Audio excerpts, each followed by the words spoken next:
Ram Ram and Namaskar to everyone. I was teaching a lesson to students in class 10th in English, a letter to God. और उसमें Lencho की कहानी है। Lencho एक किसान है, उसके खेत में उसने मक्का बो रखा है and he was expecting a shower or a rain so that he could get good harvest. लेकिन अचानक होता ये है कि बारिश की जगह ओलावृष्टि हो जाती है, सारी फसल नष्ट हो जाती है। अब उसके घर में इस साल मक्का नहीं होगा, फसल नहीं आएगी, उसको भूखों मरना पड़ेगा, उसके परिवार को भी भूखों मरना पड़ेगा। तो वो असहाय है, लेकिन गॉड पर उसका विश्वास अटल है। वो कहता है कि मैं तो गॉड पर विश्वास मेरा अटल है, इसलिए वो गॉड को चिट्ठी लिखता है कि गॉड मेरे साथ ऐसा ऐसा हुआ है और मुझे 100 पीसोस की ज़रूरत है। उसकी ये चिट्ठी पोस्टमास्टर पढ़ता है, पहले हंसता है, फिर सोचता है कि गॉड पर इसका इतना विश्वास है तो इसका विश्वास ना टूटे, तो चैरिटी के रूप में अपनी तनख्वाह का कुछ शेयर देता है। अपने एम्प्लॉयज़ से जो सबॉर्डिनेट उसके होते हैं उनसे भी वो डिमांड करता है कि आप भी कुछ योगदान दें, और इस प्रकार से लेंचो के लिए 70 पीसोस का इंतजाम व्यवस्था पोस्टमास्टर करता है। और लेंचो जब वह पैसा पाता है तो लेंचो कहता है कि भगवान 30 पीसो इसमें कम है। दोबारा एक पत्र लिखता है भगवान को कि भगवान इसमें 30 पीसो कम है, और ये जो 30 पीसो हैं ये आप पोस्ट के माध्यम से मत भेजना, क्योंकि ये बदमाशों का झुंड है और ये आपसे तो गलती हो नहीं सकती। तो पक्का है कि ये 30 पीसो इन लोगों ने गबन कर ली है। बच्चों ने मुझसे पूछा कि सर क्या गॉड पर ऐसा फेथ रखना चाहिए?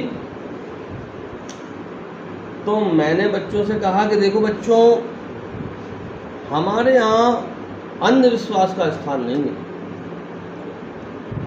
We are not the believer, we are the seekers. We belongs to a land where seekers are born. हम एक ऐसे देश में पैदा हुए हैं जहाँ पर खोजने वालों का जन्म हुआ है, जानने वालों का जन्म हुआ है। यूं ही लिखा है कुछ तो फेथ कर लिया किसी चीज़ पे, ये हमारे देश में ऐसा कभी नहीं हुआ। हमारे यहाँ हर चीज़, हर धर्म ग्रंथ में जो प्रारंभ होता है वो ही प्रश्न से होता है, क्वेश्चन से होता है। लेकिन जहाँ पर गॉड को माना जाता है, और टिपिकल गॉड और द अरेबिक गॉड, जहाँ पर इनको माना जाता है वहाँ पे आप क्वेश्चन नहीं कर सकते। आपने क्वेश्चन किया, आप गॉड की जो कम्युनिटी है उससे बाहर हो गए। जबकि हमारे यहाँ तो ऐसा कुछ है नहीं।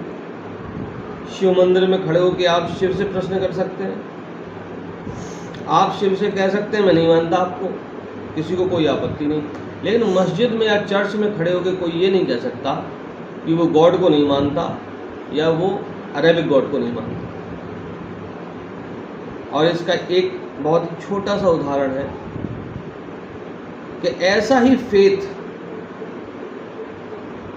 एक व्यक्ति ने रमज़ान के महीने में करके जोधपुर में सन 2018 में अपनी बच्ची का गला रेत दिया, क्योंकि उसको लगा जब हज़रत इब्राहीम का फेथ इतना पुख्ता था तो उन्होंने उनके बेटे को बचा दिया, तो मेरा ईमान भी या मेरा फेथ भी इतना पुख्ता है कि the Arabic God will save my child. वो अरेबिक भगवान भगवान नहीं, गॉड मेरे बच्चे को भी बचा लेगा। लेकिन ऐसा हुआ नहीं। और इसका जो डिस्क्रिप्शन है वो आप वीडियो के नीचे बाईं तरफ देख पा रहे होंगे। ये वो घटना है जो उसने घटित की। अच्छा, इनके साथ एक और समस्या है, गॉड पर फेथ करके ये घटना कारित तो कर देते हैं,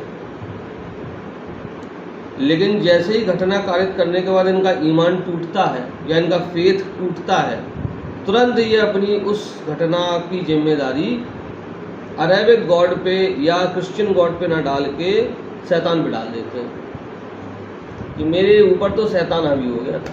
भाई, शैतान नहीं हावी हुआ था तुम्हारे ऊपर, तुम्हारा ईमान तुम्हारे ऊपर हावी हुआ था और तुम कर गए। तो इसलिए हमारे यहाँ ऐसी कोई व्यवस्था भी नहीं है कि अंधेपन में हम किसी चीज़ को स्वीकार करें। हमारे यहाँ तो जो कुछ भी है बहुत ही वैज्ञानिक है, आप उसका पालन करिए, उसका फल आपको मिलेगा। किसी की गले काटने की व्यवस्था तो हमारे यहाँ है ही नहीं कि पूजा के लिए किसी का गला काटा जाए। वेद तो सभी प्राणियों पे दया की बात करते हैं, वेद कभी कहते ही नहीं कि किसी की हत्या की जाए। वेद तो मनुष्य और मनुष्य छोड़िए, वेद तो प्राणी मात्र में भेद नहीं करते। वेद तो कहते हैं कि जो प्राण आपके अंदर है वो चींटी के अंदर है, वही हाथी के अंदर है। तो इसलिए blind faith in God is very dangerous. So इससे आप बचें, यही मेरा एक संदेश था। बहुत बहुत धन्यवाद। जल्दी दूसरी वीडियो बनाऊंगा, बहुत कुछ है बताने के लिए और समय आते ही आपसे वो शेयर करूंगा। जय हिंद, जय भारत, वंदे मातरम।